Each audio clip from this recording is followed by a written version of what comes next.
که ته په خپل مال په نورو ځان ښیې او کبر کې خلک کم ګڼي ته اصلي فقیر یې.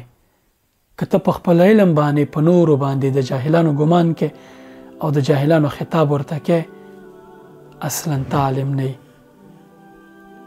ځکه علما وایي چې من قال انا عالم فهو جاهل. څوک چې وایي زه پوهېږم هغه جاهل دی.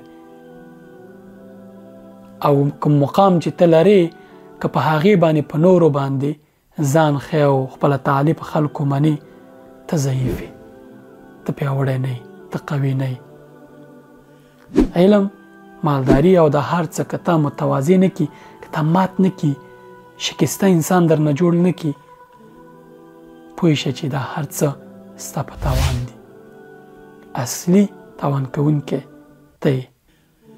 هغوی چې واقعي او څه لري تواضع لري.